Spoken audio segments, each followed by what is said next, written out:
Martin Ganet qui nous retrouve sur cette antenne pour la revue de la presse. On commence donc par cette actualité quand de Minawao, 5000 réfugiés nigérians prêts à s'en retourner, nous dit Info Matin. Depuis le mardi 9 février, le ministre de l'administration territoriale Paul Atangandji entreprend une visite de travail dans le chef-lieu de la région de l'extrême nord. Pendant son séjour qui prend fin jeudi prochain, le membre du gouvernement, sur instruction du chef de l'État, aura des séances de travail avec Babagana Oumara Zulum, gouverneur de l'État de Borno au Nigeria, et Filippo Grandi, haut commissaire des Nations Unies pour les réfugiés.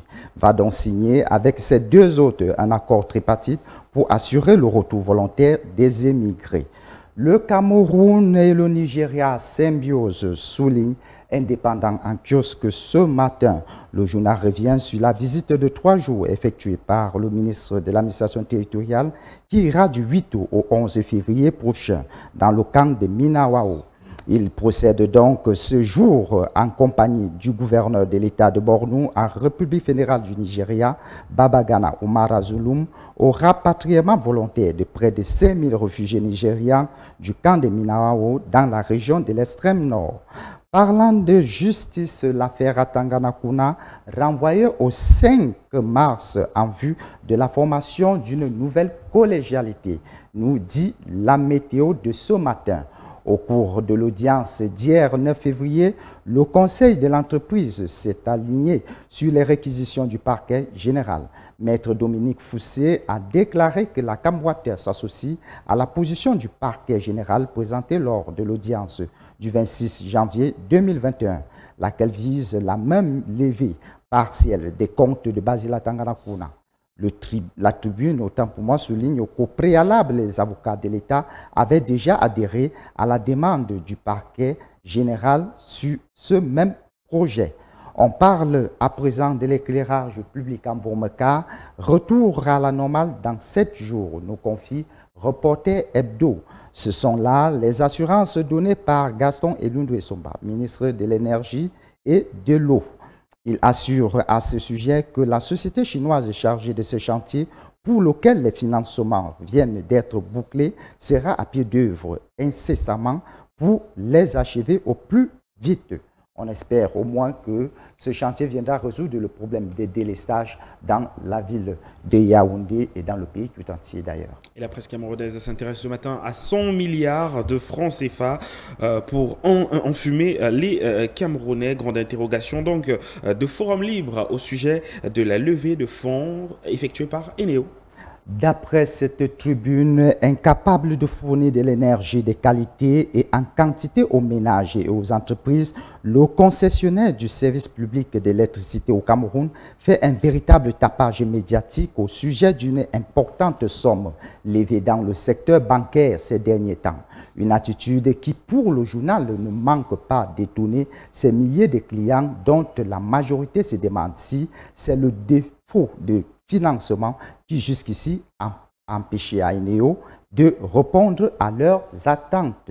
Forum Libre vous plonge donc dans un voyage au cœur d'une entreprise des incapables qui passent le temps à torturer les Camerounais à la page 3.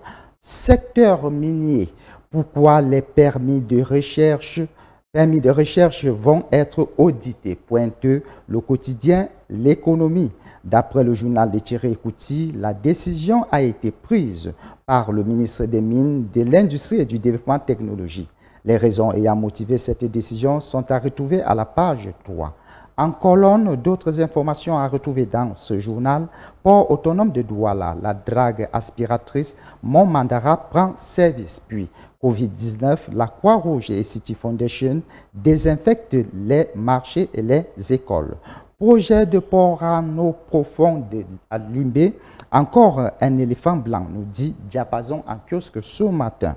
Annoncé depuis 2013, cette infrastructure qui absorbera plus de 400 milliards de francs CFA dans sa phase de réalisation appelle à répondre à un certain nombre de questions.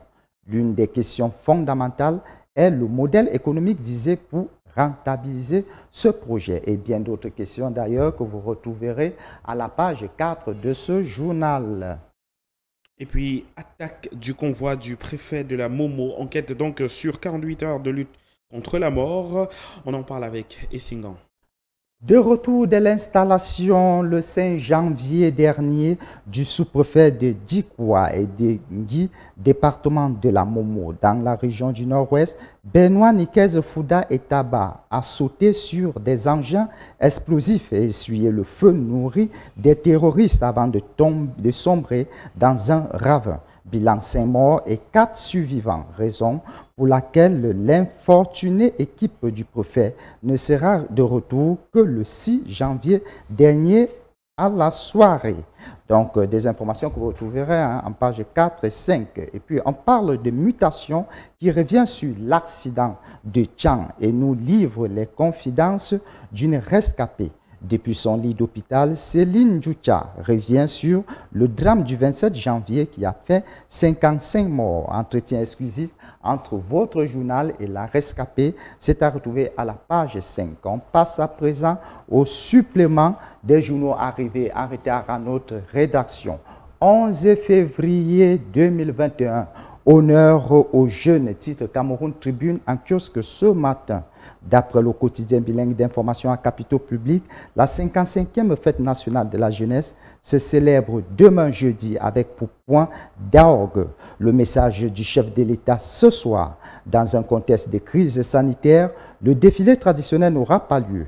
Mais le village de la jeunesse et le Parlement jeunesse ont permis d'écouter les aspirations et les attentes de cette tranche de la population qui tourne globalement autour de l'insertion socio-économique.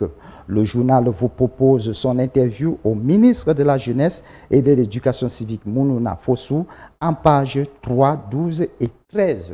En pied de une de ce journal, Extrême Nord, la menace des éléphants, alerte donc Cameroun Tribune. Près de 240 hectares de culture dévastés ces dernières semaines dans l'arrondissement de Kalfou et cette perte en vies humaines enregistrée dans le département du Mayo d'Anaï. Les autorités envisagent une relocalisation de ces PHDM perturbées par les changements climatiques. En éducation pour sortir, recrutement des docteurs PhD, Séraphin Fouda et Femme Dongo à la barre, pointe le messager en kiosque ce matin. D'après la tribune du défunt Pisndjaoué, le secrétaire général des services du Premier ministre et le ministre de l'Enseignement supérieur sont accusés de jeux troubles dans le recrutement spécial des enseignants dans les universités d'État au Cameroun. Actualité essentielle chez votre marchand de journaux et sur le site internet www.ekios.com. Martin Ganet, coup de cœur, coup de gueule, à retrouver pour cette 9e heure de la matinée. Bien, David.